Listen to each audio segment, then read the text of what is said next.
मनुष्य की मृत्यु के बाद उसका अंतिम संस्कार क्यों किया जाता है? शव के पैर क्यों बांध दिए जाते हैं? शव को जलाते समय सिर पर डंडा क्यों मारा जाता है?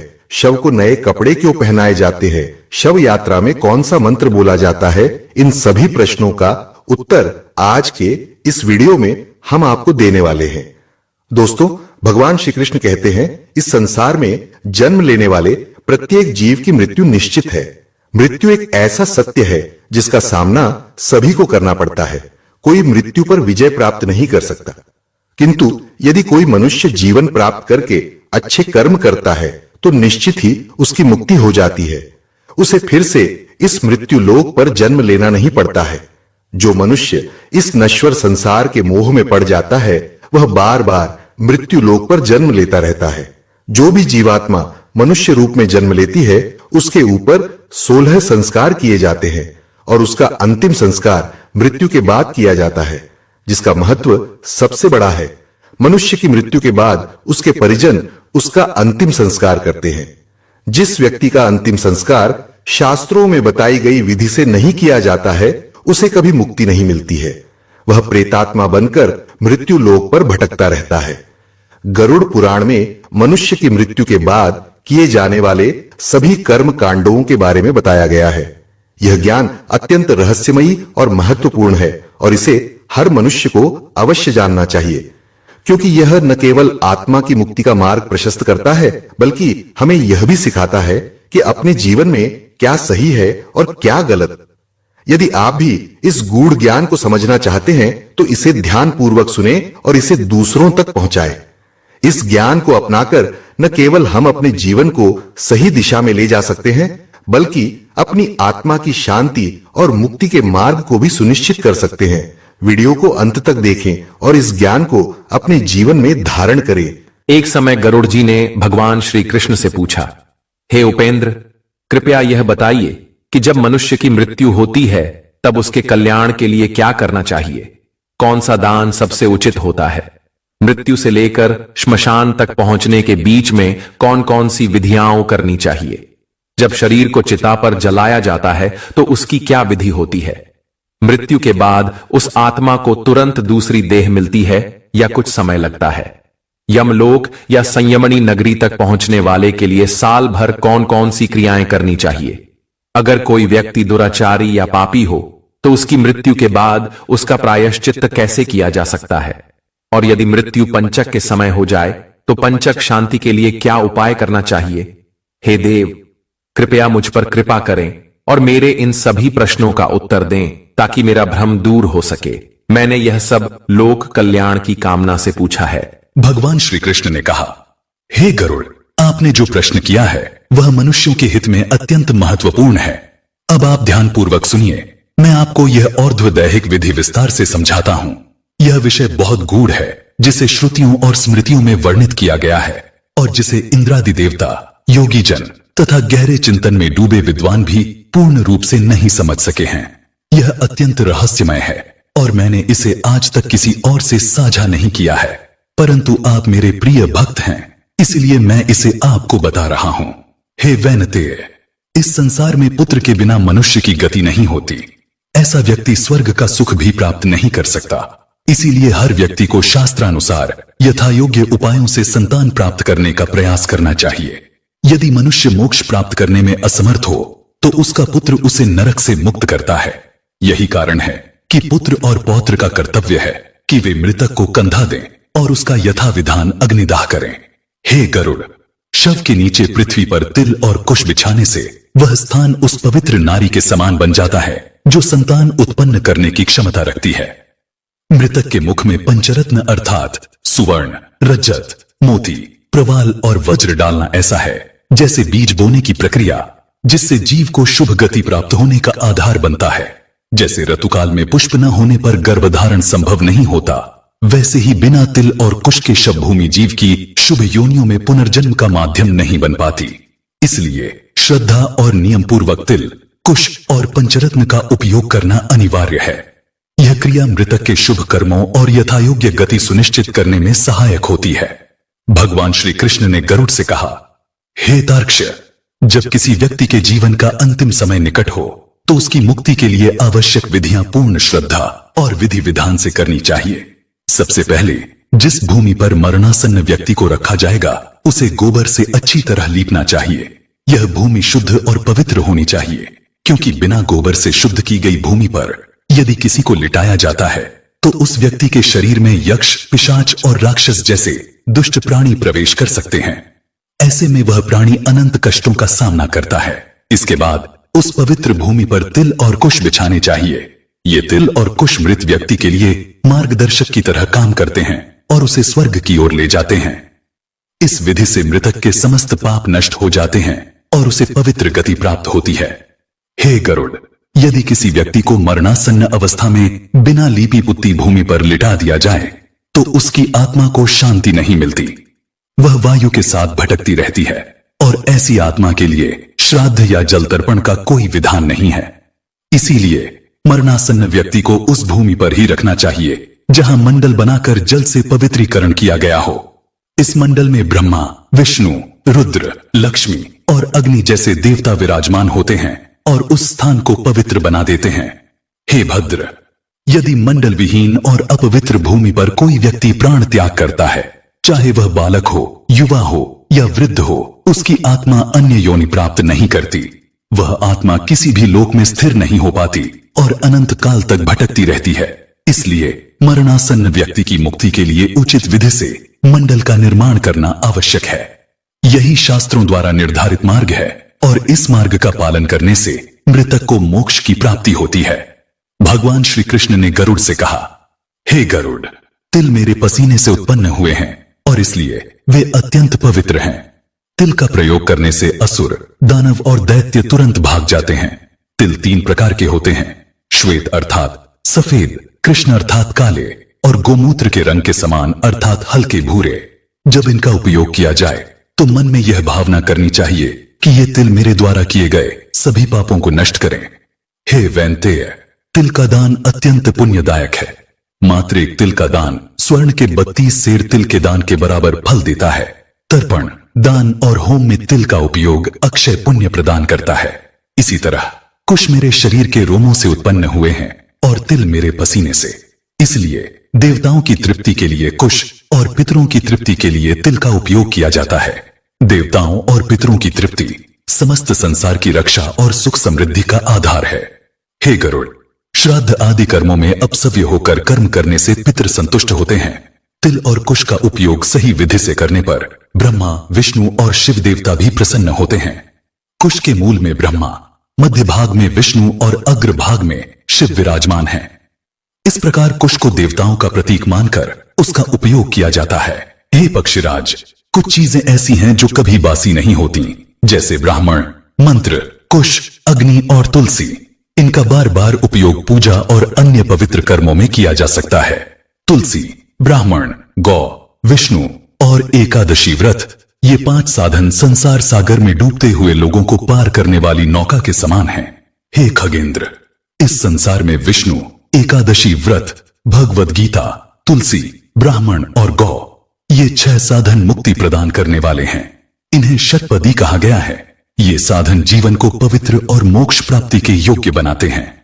भगवान श्री कृष्ण ने गरुड़ से कहा, हे गरुड़, जैसे तिल अत्यंत पवित्र हैं और पापों को नष्ट करते हैं, वैसे ही कुश और तुलसी भी अत्यंत पवित्र माने गए हैं। इन तीनों का उपयोग मरणासन्न व्यक्ति को दुर्गति से बचाने और मोक्ष प्रदान करने में अत्यधिक महत्वपूर्ण है। मरणासन्न व्यक्ति के लिए कुश को विशेष रूप से उपयोग में लाना चाहिए। कुश को दोनों हाथों से उखाड़कर उसे पृथ्वी पर रखकर जल से शुद्ध करना चाहिए। फिर मरणासन्न व्यक्ति के दोनों हाथों में कुश रखना चाहिए। जिस व्यक्ति के हाथों में कुश होता है और जो कुश से घिरा हुआ होता है, वह भले ही मंत्रोच्चार न कर सके, फिर भी वह भगवान विष्णु के धाम को प्राप्त करता है। हे वैनतेय, जब किसी मरणासन्न व्यक्ति को गोबर से शुद्ध की गई भूमि पर लिटाया जाता है, कुशासन पर स्थापित किया जाता है और उसे विशुद्ध अग्नि में दाह दिया जाता है, तो उसके सभी पाप नष्ट हो जाते हैं। ऐसा करना उस आत्मा के लिए मोक्ष का मार्ग प्रशस्त करता है। इसके अतिरिक्त लवण अर्थात नमक भी अत्यंत दिव्य और पवित्र माना गया है। लवण का रस प्राणियों की सभी इच्छाओं को पूर्ण करने वाला है। बिना लवण के अन्न का रस न तो प्रकट होता है और न ही वह स्वादिष्ट बनता है। यही कारण है कि लवण रस पितरों को अत्यंत प्रिय है और यह स्वर्ग प्रदान करने वाला माना जाता है। हे गरुड़, यह लवण रस भगवान विष्णु के शरीर से उत्पन्न हुआ है। जो इस तथ्य को समझते हैं वे लवण के साथ दान करने को पुण्यकारी मानते हैं। यदि किसी ब्राह्मण, क्षत्रिय, वैश्य, शूद्र या स्त्री के प्राण मरणासन्न अवस्था में निकलने में विलंब हो रहा हो तो स्वर्ग का द्वार खोलने के लिए लवण का दान करना चाहिए। लवण का दान न केवल आत्मा को शांति प्रदान करता है बल्कि उसे उच्च लोकों की प्राप्ति में सहायक होता है। भगवान श्री कृष्ण ने गरुड़ से कहा, हे पक्षींद्र, अब मैं तुम्हें मृत्यु का स्वरूप विस्तार से बताता हूं। मृत्यु ही काल है और जब उसका समय आ जाता है तो जीवात्मा का शरीर और प्राणों से वियोग हो जाता है। यह अटल सत्य है कि मृत्यु अपने समय पर ही आती है। मृत्यु के कष्ट इतने गहरे होते हैं कि उस समय प्राणी अपने सभी कर्मों और स्मृतियों को भूल जाता है। हे गरुड़, जिस प्रकार वायु बादलों को अपनी गति से खींचता और इधर उधर ले जाता है, उसी प्रकार यह संसार काल के अधीन है। सात्विक, राजस और तामस गुण सभी काल के वशीभूत हैं और प्राणियों के जीवन पर अपने अपने प्रभाव डालते हैं। सूर्य, चंद्रमा, वायु, अग्नि, आकाश, पृथ्वी, सागर, औषधियां, नदी और सभी प्राकृतिक तत्व भी काल के अनुसार उत्पन्न होते, बढ़ते, घटते और अंत में समाप्त हो जाते हैं। जब मृत्यु का समय आता है तो उससे पहले दैवयोग से कोई रोग उत्पन्न होता है। रोग के कारण शरीर कमजोर हो जाता है, इंद्रियां काम करना बंद कर देती हैं और व्यक्ति का बल, ओज और वेग समाप्त हो जाता है। मृत्यु के समय जो पीड़ा होती है वह करोड़ों बिच्छुओं के एक साथ काटने जैसी होती है। यह पीड़ा इतनी तीव्र होती है कि व्यक्ति हाहाकार करता है लेकिन उसे कोई राहत नहीं मिलती। उस समय यमदूत प्रकट होते हैं और वे बलपूर्वक प्राणों को खींचने लगते हैं। प्राण कंठ में अटक जाते हैं और व्यक्ति का चेहरा विकृत हो जाता है। उसकी आंखें स्थिर हो जाती हैं, मुंह से फेन और लार निकलने लगती है। उसके बाद शरीर में स्थित अंगूठे के आकार का सूक्ष्म पुरुष अर्थात आत्मा यमदूतों के द्वारा खींचा जाता है। वह आत्मा अपने घर और प्रियजनों को देखकर विलाप करती है लेकिन कोई उसे रोक नहीं पाता। मृत्यु के समय शरीर में प्रवाहित वायु क्रोधित हो जाती है। यह वायु इतनी तीव्र होती है कि शरीर के भीतर अग्नि तत्व भी प्रज्वलित हो उठता है। यह अग्नि बिना ईंधन के जलती है और शरीर के मर्म स्थानों को भेदती है जिससे प्राणी को असहनीय कष्ट होता है। परंतु जो लोग भक्ति में लीन रहते हैं और भोग विलास से दूर रहते हैं उनके लिए यह प्रक्रिया सहज होती है। जो सत्य बोलते हैं, किसी का विश्वास नहीं तोड़ते, धर्म के मार्ग पर चलते हैं और सच्चे श्रद्धावान होते हैं, उन्हें सुखपूर्वक मृत्यु प्राप्त होती है। इसके विपरीत जो लोग झूठ बोलते हैं, विश्वासघात करते हैं और वेदों की निंदा करते हैं, उनकी मृत्यु अत्यंत कष्टदायक होती है। उन्हें लेने के लिए भयावह यमदूत आते हैं जो लाठी और मुदगर लिए होते हैं और दुर्गंध से भरे होते हैं। यमदूतों को देखकर प्राणी भय से कांपने लगता है। वह अपने माता पिता, पुत्र और प्रियजनों को पुकारता है लेकिन कोई उसकी सहायता नहीं कर पाता। उसके कंठ से स्पष्ट शब्द नहीं निकलते। उसकी आंखें डर के मारे इधर उधर घूमती हैं और उसकी सांस तेज हो जाती है। अंत में अत्यधिक वेदना सहते हुए वह अपने शरीर का परित्याग कर देता है। मृत्यु के तुरंत बाद वह शरीर दूसरों के लिए अस्पृश्य और घृणित हो जाता है। जो शरीर कभी प्रियजनों के स्नेह का केंद्र था वह अब त्यागने योग्य समझा जाता है। यह संसार की सच्चाई है कि शरीर नश्वर है और आत्मा काल के अधीन है। हे गरुड़, यही मृत्यु का स्वरूप है। इसे समझकर जो व्यक्ति धर्म के मार्ग पर चलता है वह इस असार संसार में भी मोक्ष का अधिकारी बनता है। भगवान श्री कृष्ण ने गरुड़ से कहा, हे खगेश, अब मैं मृत्यु और दाह के बीच किए जाने वाले कर्तव्यों का वर्णन करता हूं। इन विधियों का पालन करना प्रत्येक व्यक्ति के लिए अत्यंत आवश्यक है क्योंकि यह मृत आत्मा के कल्याण के लिए होती है। हे खगेश, जब किसी व्यक्ति की मृत्यु हो जाती है तो उसके पुत्र और परिवार के अन्य सदस्यों का यह कर्तव्य है कि वे सभी विधि विधान का पालन करें ताकि मृत आत्मा को शांति और मोक्ष प्राप्त हो। मृत्यु और दाह के बीच कई आवश्यक कर्तव्य हैं जिनका पालन करना प्रत्येक परिवार के लिए अनिवार्य है। सबसे पहले मृत व्यक्ति को शुद्ध जल से स्नान कराना चाहिए। इस प्रक्रिया से शरीर को पवित्र किया जाता है। इसके बाद शव को नवीन वस्त्र पहनाया जाता है और उसके शरीर पर चंदन, कपूर और अन्य सुगंधित पदार्थों का लेप किया जाता है। यह सुगंधित अनुलेप न केवल पवित्रता का प्रतीक है बल्कि यह मृत आत्मा को शुभ गति प्रदान करने का माध्यम भी है। मृत्यु स्थल पर ही एकोद्दिष्ट श्राद्ध किया जाता है। यह श्राद्ध विशेष रूप से उस मृत व्यक्ति के लिए किया जाता है और इसमें कुछ विशिष्ट नियमों का पालन करना आवश्यक है। इस श्राद्ध में आसन देना और जल से शुद्धिकरण करना अनिवार्य है, लेकिन आवाहन अर्थात देवताओं को बुलाने की प्रक्रिया, अर्चन अर्थात पूजा, पात्रालंबन अर्थात भोजन का अर्पण और अवगाहन अर्थात जल स्नान जैसी क्रियाओं को नहीं करना चाहिए। इस श्राद्ध के अंतर्गत पिंडदान भी किया जाता है। पिंडदान मृत आत्मा के लिए अत्यंत महत्वपूर्ण है, क्योंकि यह उनकी आगे की यात्रा के लिए आवश्यक ऊर्जा प्रदान करता है। पिंडदान के साथ अन्नदान का संकल्प भी लिया जा सकता है, जो मृत आत्मा के कल्याण के लिए किया जाता है। दाह संस्कार के मार्ग में और दाह स्थान पर पिंडदान विशेष स्थानों पर किया जाता है। जब मृतक को मृत्यु स्थल से ले जाया जाता है तो शव यात्रा के मार्ग में 6 स्थानों पर पिंडदान किया जाता है। पहला पिंड उस स्थान पर दिया जाता है जहां मृत्यु हुई है। इस पिंड को शव पिंड कहा जाता है और यह भूमि देवता को संतुष्ट करता है। दूसरा पिंड घर के द्वार पर दिया जाता है, जिसे पांत पिंड कहते हैं। यह पिंड वास्तु देवता को प्रसन्न करता है। तीसरा पिंड चौराहे पर दिया जाता है, जिसे खेचर पिंड कहते हैं। यह भूत प्रेत और गगनचारी देवताओं को संतुष्ट करता है। चौथा पिंड उस स्थान पर दिया जाता है जहां शव को कुछ समय के लिए विश्राम कराया जाता है। इसे भूत संज्ञक पिंड कहा जाता है, जो 10 दिशाओं को संतुष्ट करता है। पांचवा पिंड चिता पर दिया जाता है, जिसे साधक पिंड कहते हैं, और यह पिंड मृत आत्मा के लिए विशेष फलदायक माना जाता है।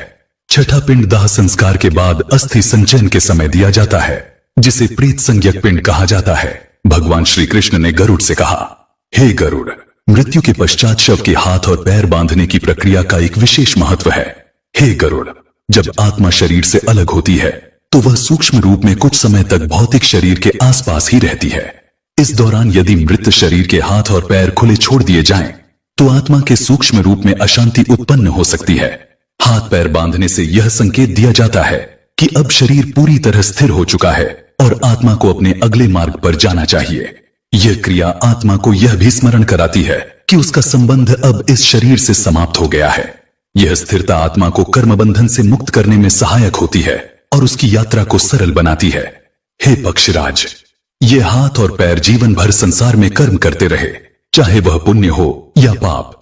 मृत्यु के पश्चात हाथ और पैर बांधने का अर्थ है कि अब इस शरीर ने अपने सभी सांसारिक कर्म पूरे कर लिए हैं। यह एक क्रिया है जो यह दर्शाती है कि शरीर अब संसार के सभी कार्यों और बंधनों से मुक्त हो चुका है। हाथ पैर बांधने के बाद उस शव को श्मशान भूमि ले जाया जाता है। श्मशान भूमि में पहुंचने के बाद शव को धीरे धीरे पृथ्वी पर उतारते हुए उसका सिर दक्षिण दिशा की ओर रखना चाहिए। यह दिशा यमराज की दिशा मानी जाती है। शव के लिए चिता तैयार की जाती है और दाह संस्कार से पूर्व श्राद्ध विधि संपन्न की जाती है। चिता पर शव को रखने से पहले घी का लेप करना आवश्यक है। यह लेप शरीर को पवित्रता प्रदान करता है और अग्नि में दाह की प्रक्रिया को पूर्ण करता है। श्मशान में शव के कफन को 2 भागों में विभाजित करना चाहिए।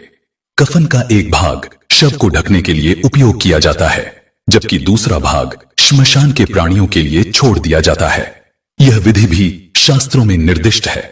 शव को चिता पर रखते समय परिजनों को तिल, कुश, घी और अन्य सामग्री लेकर सभी क्रियाएं दक्षिणाभिमुख और अपसव्य होकर करनी चाहिए। श्मशान में किया गया प्रत्येक कर्म मृत आत्मा को अगले जन्म या मोक्ष की दिशा में अग्रसर करता है। इन विधियों का पालन करने से मृत आत्मा की पीड़ा समाप्त होती है और वह अपने पापों से मुक्त होकर भगवान के धाम में जाने योग्य बनती है। भगवान श्री कृष्ण ने गरुड़ से कहा, हे खगेश, अब मैं तुम्हें पिंडदान की विस्तृत विधि बताता हूं, जो मृत्यु और दाह संस्कार के बीच संपन्न की जाती है। यह विधि न केवल मृत आत्मा की शांति के लिए आवश्यक है, बल्कि उसकी अग्नि संस्कार की पूर्णता के लिए भी अनिवार्य है। जब किसी प्राणी की मृत्यु होती है तो पहले बताए गए स्थानों, मृत्यु स्थान, द्वार, चौराहा, विश्राम स्थान और काष्ठ संचयन स्थल पर पिंडदान करना चाहिए। इन स्थानों पर पिंड अर्पित करने से मृत शरीर अग्नि संस्कार के योग्य बनता है। यदि इन स्थानों पर पिंडदान नहीं किया जाता तो शव राक्षसों और अन्य अपवित्र शक्तियों का आहार बन सकता है। इसलिए इस विधि का पालन करना अत्यंत महत्वपूर्ण है। पहले शुद्ध और स्वच्छ भूमि पर वेदी का निर्माण करना चाहिए। इस वेदी को गोबर और जल से शुद्ध किया जाता है और फिर इसे पुष्प और अक्षत से सजाया जाता है। इसके बाद वेदी पर अग्नि स्थापित की जाती है। इस अग्नि को क्रव्याद देव के नाम से संबोधित किया जाता है। क्रव्याद अग्नि उन सभी भौतिक तत्वों को शुद्ध करती है जो शरीर से जुड़े होते हैं। अग्नि स्थापित करने के बाद उसकी विधिवत पूजा करनी चाहिए। पूजा में पुष्प, अक्षत और तिल का उपयोग किया जाता है और अग्नि देवता को प्रसन्न करने के लिए मंत्रोच्चार किया जाता है। जब अग्नि स्थापित हो जाती है और उसकी पूजा पूर्ण होती है तो शव को चिता पर रखा जाता है। चिता पर शव रखने से पहले उसके शरीर पर तिल और घी का लेप करना आवश्यक है। इसके बाद शव को चिता की अग्नि में जलाने की प्रक्रिया आरंभ होती है। भगवान श्री कृष्ण ने गरुड़ से कहा, हे कश्यप पुत्र गरुड़, अब मैं तुम्हें उस रहस्य को बताता हूं कि शवदाह के समय सिर पर डंडा क्यों मारा जाता है। इसे कपाल क्रिया कहा जाता है और इसका अत्यधिक धार्मिक और आध्यात्मिक महत्व है। यह प्रक्रिया मृत आत्मा की यात्रा को सुगम बनाने के लिए अत्यंत आवश्यक है। हे गरुड़, मृत्यु के बाद भी आत्मा कभी कभी शरीर के बंधन में अटकी रह जाती है।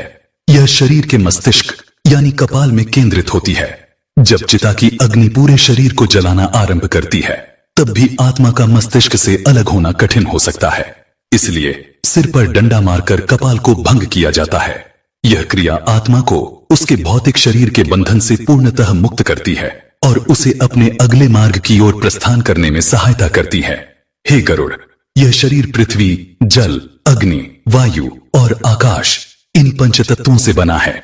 दाह संस्कार का उद्देश्य इन पंचतत्वों में शरीर को पुनः विलीन करना है। लेकिन यदि कपाल अखंड रहता है तो शरीर का पूर्ण विलय संभव नहीं हो पाता। कपाल को तोड़ने से यह सुनिश्चित होता है कि शरीर के सभी तत्व सही तरीके से अग्नि में परिवर्तित होकर पंचतत्वों में समाहित हो जाएं। हे खगेश, यह समझ लो कि आत्मा अमर और अजर है, लेकिन शरीर नश्वर है। जब तक कपाल क्रिया नहीं होती तब तक आत्मा को अपने शरीर से पूर्णतः अलग होने में कठिनाई हो सकती है। यह प्रक्रिया यह सुनिश्चित करती है कि आत्मा अपने कर्मों के अनुसार स्वर्ग, पितृलोक, यमलोक या मोक्ष की ओर यात्रा कर सके। हे गरुड़, कपाल क्रिया आत्मा को उस अंतिम बंधन से मुक्त करती है जो उसे इस संसार से जोड़ता है। यह एक शुभ कर्म है जिसे शवदाह संस्कार का हिस्सा बनाकर आत्मा को शुभ गति प्रदान की जाती है। जो लोग इस क्रिया को पूर्ण विधि से करते हैं वे मृत आत्मा को अपने कर्तव्यों के अनुसार विदा करने में सफल होते हैं। इस प्रकार हे गरुड़, कपाल क्रिया का उद्देश्य न केवल शरीर का पूर्ण दाह करना है बल्कि आत्मा को संसार के बंधनों से मुक्त कर उसकी यात्रा को सहज और पवित्र बनाना है। इसे धर्म और शास्त्रों में आवश्यक बताया गया है। हे कश्यपुत्र गरुड़, जब शव का आधा भाग अग्नि में जल जाए तो क्रिया करने वाले व्यक्ति को विशेष मंत्र का उच्चारण करना चाहिए। अस्मात्व अधिजातोसि त्वदयं जायताम पुनः असौ स्वर्गाय लोकाय स्वाहा। मंत्र का अर्थ है, हे अग्निदेव, आप इसी शरीर से उत्पन्न हुए हैं। अब यह आत्मा आपके माध्यम से पुनः उत्पन्न हो। यह अमुक नाम वाला व्यक्ति स्वर्ग लोक को प्राप्त करे। मंत्रोच्चार के बाद तिल और घृत से मिश्रित आहुति चिता पर चढ़ाई जाती है। यह आहुति मृत आत्मा को स्वर्ग लोक में प्रवेश के लिए ऊर्जा और पवित्रता प्रदान करती है।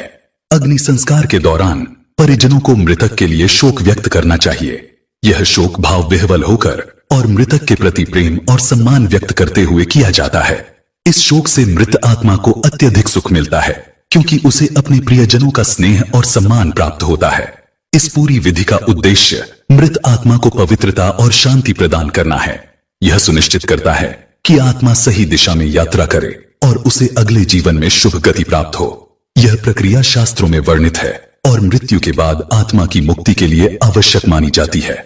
भगवान श्री कृष्ण ने गरुड़ से कहा, हे खगराज, जब दाह संस्कार संपन्न हो जाए तो उसके बाद अस्थि संचयन अर्थात अस्थियों को एकत्र करना की प्रक्रिया करनी चाहिए।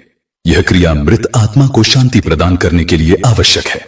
इसके साथ ही प्रेतपिंड का दान भी करना चाहिए ताकि दाह की पीड़ा शांत हो सके और आत्मा को शांति प्राप्त हो। दाह संस्कार के बाद जो भी परिजन चिता स्थल पर उपस्थित हों, उन्हें चिता की प्रदक्षिणा करनी चाहिए।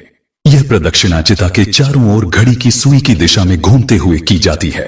प्रदक्षिणा करते समय सभी को शांत भाव से मृत आत्मा के लिए मंत्र या सूक्त का जाप करना चाहिए। इसके बाद सभी लोग स्नान करने के लिए पास के जलाशय, नदी या किसी अन्य जल स्रोत पर जाएं। स्नान के लिए पहुंचकर पहले अपने वस्त्रों को पानी से धोएं और फिर वही वस्त्र पहनें। इस दौरान मन में मृत आत्मा का ध्यान करें और प्रार्थना करें कि वह आत्मा शांति प्राप्त करे। स्नान करने से पहले यह भावना करें कि मृत आत्मा ने प्रेत रूप में आपसे जलदान की आज्ञा दी है। इस भावना के साथ मौन रहते हुए जल में प्रवेश करें। स्नान करते समय कुछ बातें ध्यान में रखें। जल को जोर से हिलाएं या उथल पुथल न करें। अपनी शिखा अर्थात बालों की गांठ खोलें और अपसव्य होकर अर्थात दक्षिण दिशा की ओर मुख करके स्नान करें। स्नान के बाद किनारे पर आकर शिखा को पुनः बांध लें और अपने वस्त्र ठीक करें। स्नान के बाद कुश को दक्षिण दिशा की ओर करके अपने दोनों हाथों में रखें। इसके बाद तिल और जल से भरे अंजलि अर्थात हथेलियां बनाकर मृत आत्मा के लिए तिलोदक अर्थात तिलयुक्त जल का दान करें। यह जलदान 1 बार, 3 बार या 10 बार किया जा सकता है और इसे पृथ्वी पर या किसी पत्थर पर अर्पित करना चाहिए। तिलोदक देते समय यह भावना करनी चाहिए, हे अमुक गोत्र में जन्मे अमुक नाम वाले प्रेत, मैं तुम्हें यह तिल और जल अर्पित कर रहा हूं, इसे स्वीकार करो और इससे संतृप्त हो जाओ। यह कहते हुए तिल और जल का अर्पण करें। यह तिलोदक दान मृत आत्मा को तृप्ति और शांति प्रदान करता है और उसे प्रेत योनि से मुक्ति दिलाने में सहायक होता है। इस प्रक्रिया का उद्देश्य मृत आत्मा को यह संदेश देना है कि उसके परिजन उसकी स्मृति और शांति के लिए कर्तव्य निभा रहे हैं। इस दान से आत्मा को तृप्ति मिलती है और वह अपने अगले मार्ग की ओर बढ़ती है। तिलोदक दान के बाद परिवार के सदस्यों को शांत और श्रद्धापूर्वक वहां से लौटना चाहिए। इस विधि का पालन करना शास्त्रों के अनुसार आवश्यक है और आत्मा के कल्याण के लिए अत्यंत लाभकारी है। भगवान श्री कृष्ण ने गरुड़ से कहा, हे कश्यपुत्र गरुड़, दाह संस्कार और तिलोदक दान के पश्चात जब परिजन स्नान समाप्त कर लें तो उन्हें शांत भाव से पवित्र स्थान पर बैठ जाना चाहिए। स्नान के वस्त्र को एक बार निचोड़कर स्वच्छ भूमि पर रखना चाहिए और मन को स्थिर करते हुए अंतिम क्रिया को पूर्ण करना चाहिए। हे गरुड़, मृतक के परिजनों को यह समझना चाहिए कि उस समय रोने या शोक प्रकट करने से मृत आत्मा को कष्ट होता है। जब परिजन रोते हैं तो उनके आंसू और कफ मृत आत्मा को विवश होकर ग्रहण करने पड़ते हैं, जिससे वह और अधिक पीड़ा का अनुभव करती है। इसलिए परिजनों को रोने से बचना चाहिए और पूरी श्रद्धा और शक्ति के साथ विधियों को पूर्ण करना चाहिए। उस समय किसी विद्वान व्यक्ति या पुराणज्ञ को उपस्थित होकर परिवार के सदस्यों को संसार की नश्वरता का बोध कराना चाहिए। वह यह समझाए कि हे प्रियजनों, यह शरीर केले के वृक्ष की तरह अत्यंत नाशवान है। यह जल के बुलबुले के समान क्षणभंगुर है। जो इस शरीर में स्थायित्व या सार ढूंढता है वह मूर्ख है। जब यह शरीर पृथ्वी, जल, अग्नि, वायु और आकाश के 5 तत्वों से बना है तो मृत्यु के बाद यह उन्हीं तत्वों में विलीन हो जाता है। ऐसे में शोक करना व्यर्थ है। जब यह पृथ्वी, समुद्र और स्वर्ग तक नष्ट हो जाते हैं तो यह नश्वर संसार भी अंततः नष्ट होगा। इसलिए किसी भी चीज को स्थायी मानकर शोक करना व्यर्थ है। इस प्रकार के उपदेश से परिवार के सदस्य शोक से मुक्त हो सकते हैं और अपने कर्तव्यों पर ध्यान केंद्रित कर सकते हैं। जब परिवार के सदस्य घर लौटें तो उन्हें पहले से द्वार पर रखी नीम की पत्तियां चबानी चाहिए। नीम शुद्धि और स्वास्थ्य के लिए उपयोगी मानी जाती है। इसके बाद आचमन करें अर्थात जल का पवित्र रूप से सेवन करें। फिर अग्नि, जल, गोबर, श्वेत सरसों, दूर्वा अर्थात घास, प्रवाल अर्थात मूंगा, वृषभ अर्थात बैल और अन्य शुभ वस्तुओं को स्पर्श करें। पैर से पत्थर का स्पर्श करें, जो यह दर्शाता है कि अब वे मानसिक और शारीरिक रूप से स्थिर हैं। धीरे धीरे घर में प्रवेश करें। शांत भाव से अपनी सामान्य दिनचर्या की ओर लौटें और मृत आत्मा के लिए शुभ कर्मों को जारी रखें।